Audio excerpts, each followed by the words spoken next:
ধরেন যদি আমি একজনের নাম বলি, ডক্টর আসিফ নজরুল।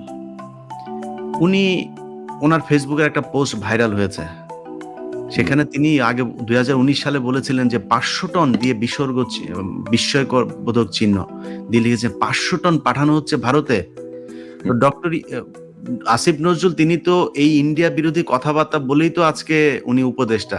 আসিফ নজরুলের যদি হিরো আলমের সাথে দাঁড় করায় দেওয়া হয়, আসিফ নজরুল পাশ করে আসতে পারবে ভোটে? আমি মনে হয় না যে সে পারবে ভোটে পাশ করে আসতে। সো কেউ যেন চেয়ার পাওয়ার পরে ভুলা যায় না, আসিফ নজরুল, আমি আপনাকে নিয়ে কোনো বাজে মন্তব্য করতে চাই না, বাট খুব ভালো করে জানি হু ইজ আসিফ নজরুল।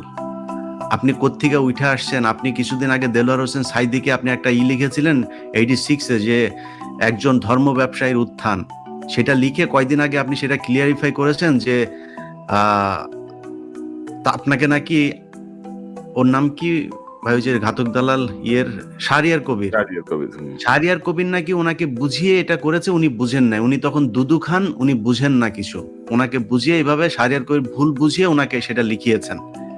তো আমরা সাংবাদিকতা করে এসেছি, আমরা জানি যে মাহমুদ ভাই একজন সম্পাদক, উনি যদি আমার মতো একজন রিপোর্টারকে যদি একটা অ্যাসাইনমেন্ট দিতেন যে ইলিয়াস এটা নিয়ে কাজ করবা, দেখো এটা কি কি, ওইটার তথ্য আমার কাছে সব, উনি হয়তো একটা আইডিয়া দিতে পারতো বা ওনার কাছে কোনো এভিডেন্স থাকলে সেটা দিতে পারতো, ইলিয়াস এই যে দেখো এটা আছে, এটা নিয়ে দেখো।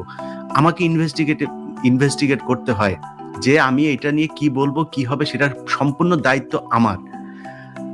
এখন আপনি বলছেন যে শাহরিয়ার কবির আপনাকে বুঝিয়েছে আর সেটা, তাহলে হাউ অ্যাবাউট ওই যে এই জাহানারা ইমামের সময় যখন করছিলেন, ঘাতক দালা নির্মূল কমিটির সাথে যখন করলেন, এগুলো আমরা জানি। আসিফ নজরুল আপনি কে?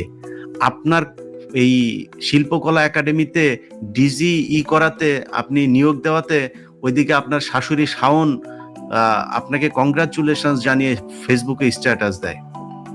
আমরা তো জানি শাওনকে, শাওন তো সেই ব্যক্তি যে কিনা জীবনে মুক্তিযুদ্ধ দেখি নাই, পদ্মা সেতু দেখেছি বলে পোস্ট করেছিলেন। এই তো সেই শাওন।